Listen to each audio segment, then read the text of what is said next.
Hi guys, welcome back to the Pure Scientology Please podcast series.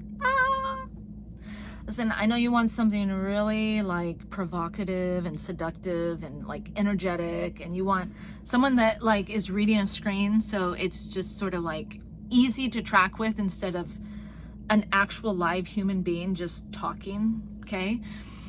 So I'm all about like actual live human beings just talking. I love quirky people. I like to like just hear people talk. I just like people, you know, I like them a lot.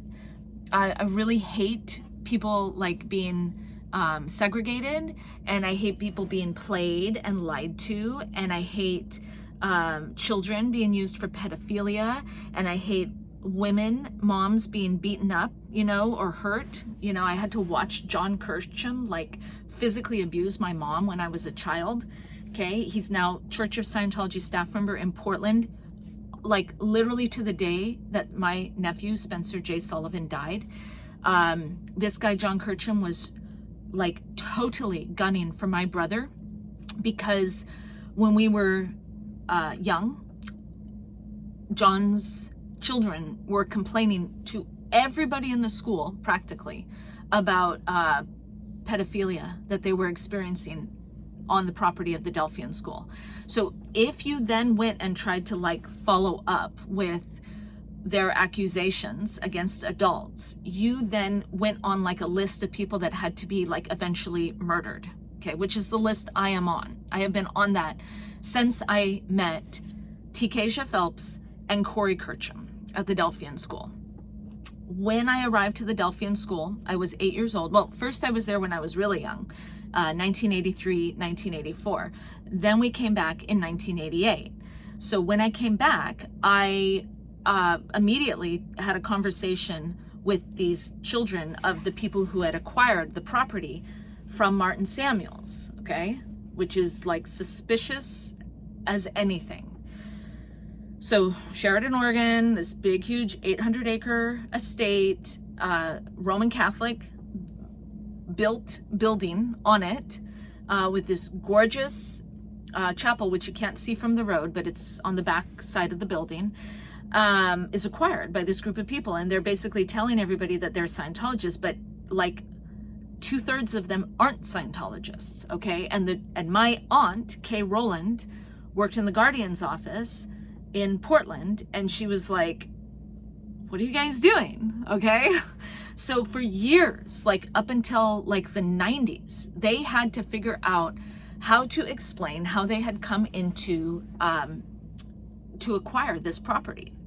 So basically, throughout, I went to the school, I graduated like top of the class, which is really important for me to tell you, because I'm one person, right? And I'm up against families and their children and their grandchildren who are all totally okay with murder, manslaughter, pedophilia, and stealing, okay? Plus lying to the state of Oregon, okay?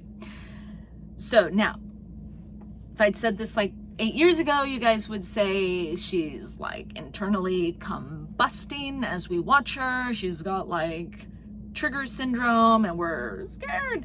But now that you see Donald Trump, right, and you see this whole system that these people have to basically break the law and just walk right past it. Donald Trump learned it from these people, okay? That whole problem that you're dealing with Donald Trump is like sitting in the asshole state, you know, like the asshole state that men go into where they're like, we are so wrong that we have no out, okay? So now we have to find other immature dickheads to basically pay to destroy the country, okay? So in Oregon, you will see, you on the weekend, like you'll go out, people will go out like gambling, or they'll go out like hunting, and like someone will get killed, okay?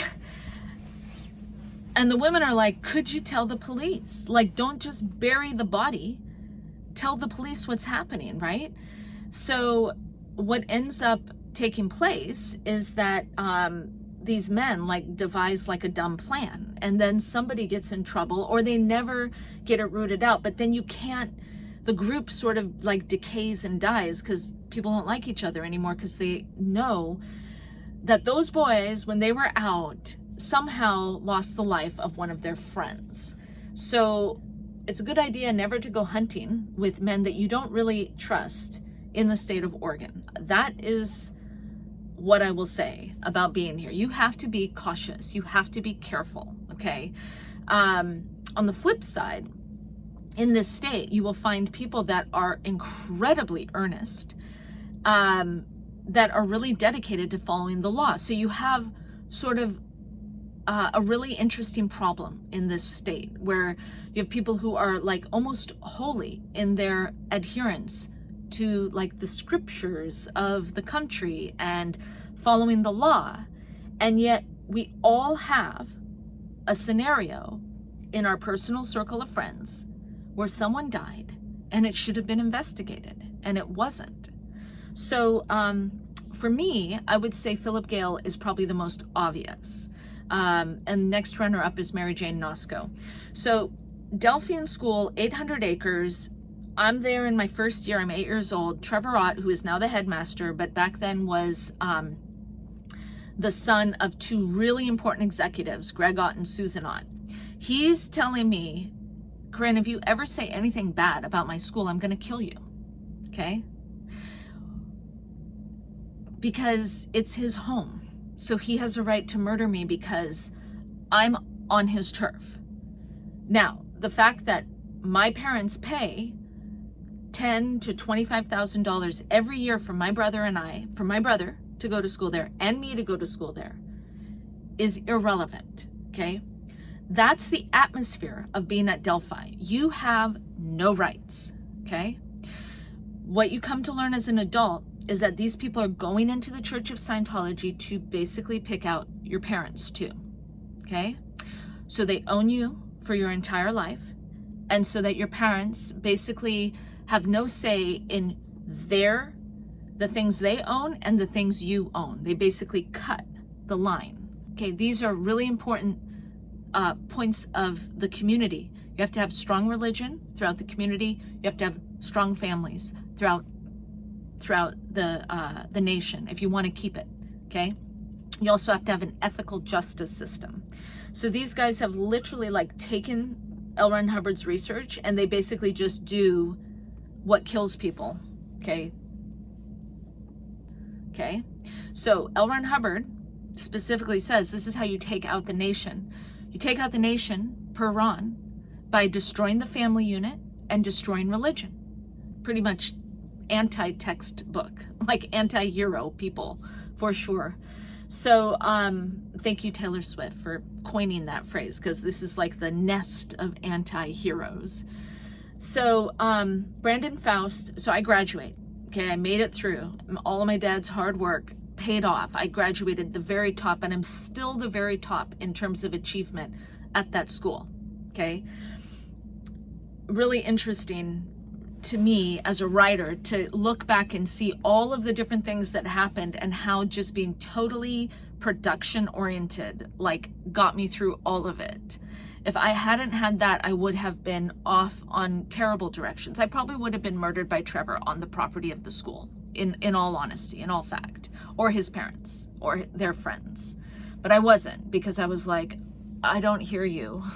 I have to work on my courses. I have to read my books. Read like hundreds of books, Dickens, Shakespeare, a lot of books, a lot of great books.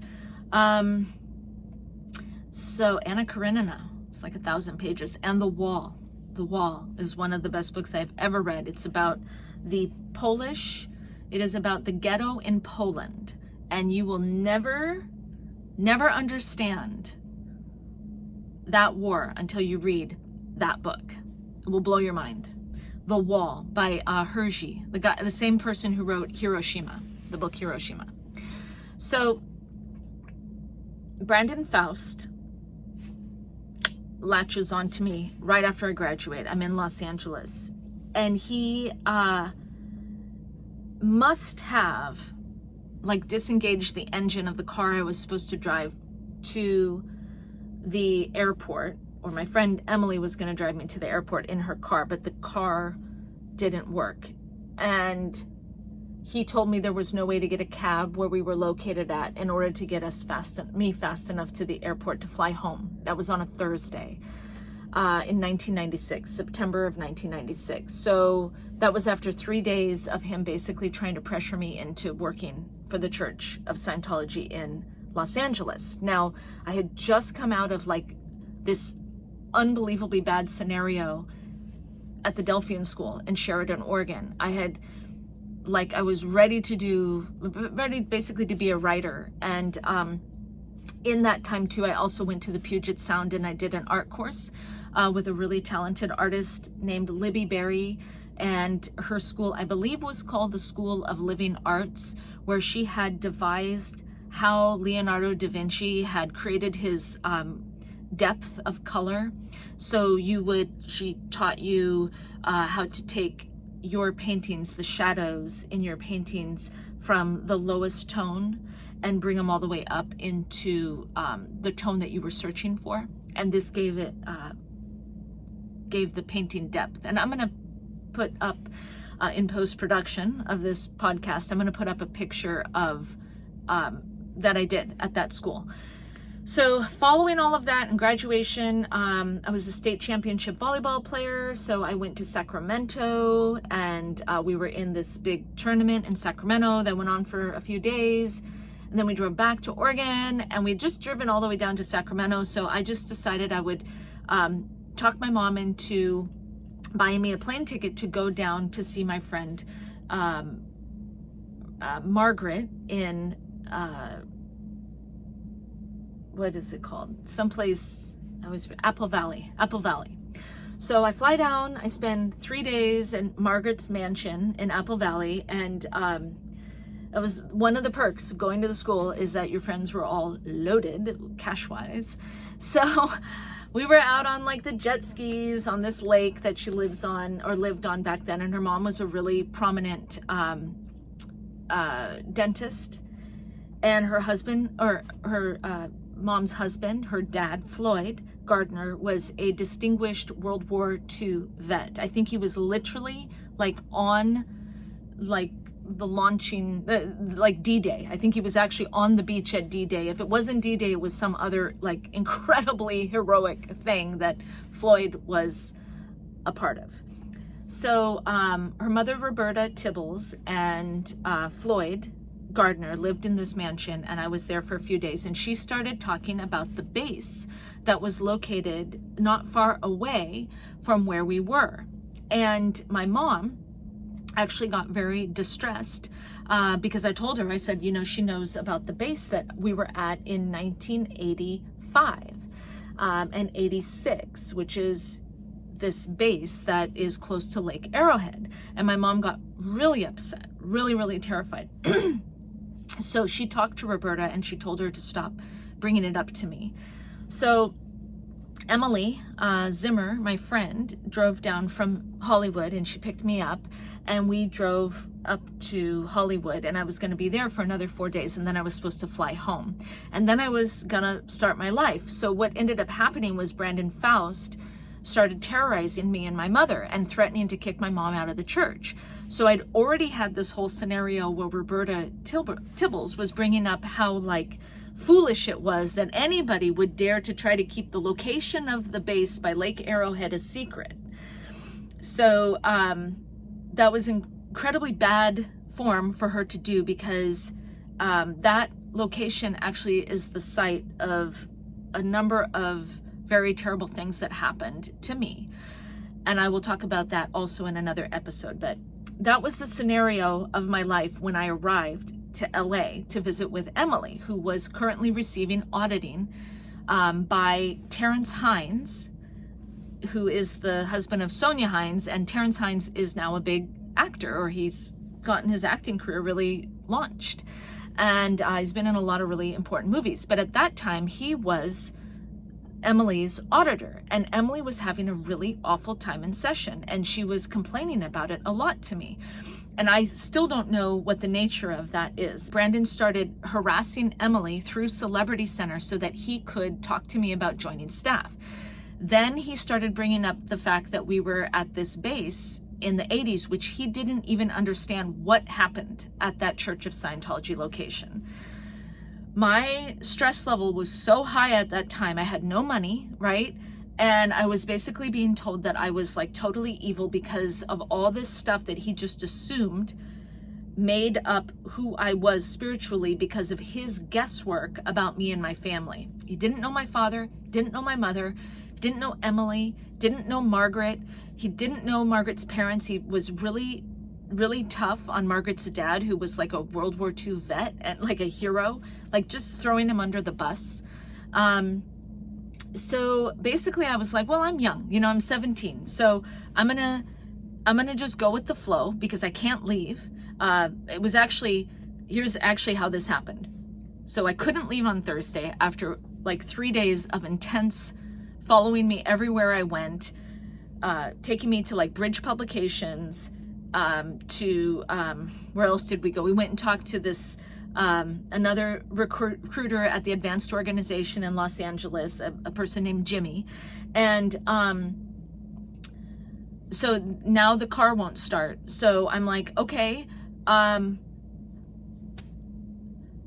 what do we do? So he says, listen, I want you to just go. I rescheduled my plane ticket, and I actually ended up rescheduling that plane ticket for a long time. So thank you, Southwest Airlines. I rescheduled that for a long, long time. I think we eventually lost it. And it's really sad, actually, thinking about everything that happened with my family at that time period. But the next night, he said, come over to this event. So Emily and I, she lived across the street from Celebrity Center at the Bronson, which was later acquired by the Church of Scientology, but at that time was not owned by the church. We got all dressed up and we went over to the event on L. Ron Hubbard Way. It was one of the maiden voyage events. And after the event was over, I got up, and I'm not kidding you, like 8 women all surrounded me and said, Corinne, we want you on staff. We love you. We want you on staff. You're going to be on staff. And they sort of brought me as a big group over to the signing in place. And Brandon said, we want to swear you in. And I said, well, I don't want to swear in because I'm not going to start. So he said, well, just do it because you will start at one point. And it is true that I would have probably joined church staff like this, but probably in my 30s or my 50s. So I'm sworn in on L. Ron Hubbard Way after this event. And then I said, I have to go. I'm going to go now. So this woman named Trish Allen walks up to me and says, I'm going to take you on a ride. And she pushes me into her car and she drives me all around LA. We drive all the way down Sunset. We drive down to, I forget the restaurant at the end of Sunset, drive down to the beach, okay? By the time we get back, it's 3 a.m., okay? I'm 17 years old and I'm like listening to this woman and I'm thinking about all this stuff that happened when when my mom was in the Sea Org in the 80s, when L. Ron Hubbard was still alive, okay? At this base that Roberta Tibbles couldn't stop talking about. And I'm like, I'm just gonna start, okay? Because this is the presence of this thing is so strong that I don't know what else to do to get to like the next chapter, right? So I get walked into this room with 8 women in it, put on a bed. They don't even give me blankets. And that's kind of how I was treated for about 22 years. But the most important thing I want to let you know is that Brandon, one night when I was, he brought me up to very close to Lake Arrowhead because all the bridge was going to go snowboarding. So we all went up. I love snowboarding. So we were all going up and someone had rented a cabin. And so I started on the 9th of September. I'm sorry, the 6th of September, 96. So it was 6969. So we go up to go snowboarding, and at night we go to sleep in this cabin, and I walk in and there's all these people sleeping on the floor. And there's only 2 bedrooms, so everyone else was sleeping on the floor, or so I thought. So I go to sleep and I wake up and it's like It's late in the afternoon the next day when I wake up, and somebody comes in to the house, and they say, they're like shocked. They're like ghost white that I'm standing up in the middle of the room. So I said, I need to go home with Brandon. He said, everybody's been gone. They all left. And I said, well, how am I here then? So basically I call my mom. Brandon Faust was my guardian, right? Because I was 17. So I said, could you please call Brandon at Bridge and tell him to pick me up? I'm literally up at Lake Arrowhead in this cabin. So he comes up. I forget how I get picked up. Somebody picks me up and takes me back from Lake Arrowhead to LA, which is like hours in the car from like, you know, zigzaggy roads down. And remember, the base that I was at when I was like 6 years old, 7 years old is not far away. So I get driven back to LA. And from that point until I leave Bridge, everybody sort of looks at me like dumbfounded. Okay. Which didn't feel like they were looking at me like dumbfounded. I just felt like I was just a really weird person. It was like I was in this group that didn't want me there and I needed to leave. But no matter how many times I went to HCO to leave, I would just get, you know, sort of talked into not leaving, basically. So that's why we have to follow the rules that L. Ron Hubbard put down, because L. Ron Hubbard's rule is that if somebody doesn't want to be there, they're supposed to be gotten off the ship within 24 to 72 hours. Currently in the Church of Scientology are people that believe that that policy is impossible to follow, or they're not competent enough to follow it, or they hate Scientology because they also have been basically human trafficked into this thing. So last thing I want to tell you is that when I got back to LA, Daniel Gilliard, who was younger than me and died a few years later. I think he was like, I was 17 when I started. I think he was like 14 or 15. He had been at the ranch that Brandon and Derek's mom, Sherry, operated in New Mexico. And he said, Corinne, I need to tell you something. He kept saying this thing to me. I need to tell you this. I need to tell you this. He said, when you were sleeping in the house, they were all standing around your head doing something to you. I couldn't see it. And I was watching this thing for a long time. And then I told these guys to stop it. Okay? So he said, I left later, and I'm not going to say, it was very hard for me to remember exactly between what happened between me waking up and getting back to LA. But from that point, from that day that I came back from that Christmas, like supposed to be our day off for Christmas, Brandon or everybody at Bridge would look at me like this, right? Like we tried to murder her in her sleep, but she is still alive. And Daniel was always like, Corinne, we need to talk. We need to talk. But with our busy schedules and with him, he was then transferred from Bridge to Asho. Then he left Asho and he died supposedly in a car wreck. I never got to find out like all of the details other than that. And today I'd like to be able to call him and say, Daniel, like tell me the whole thing from start to finish now.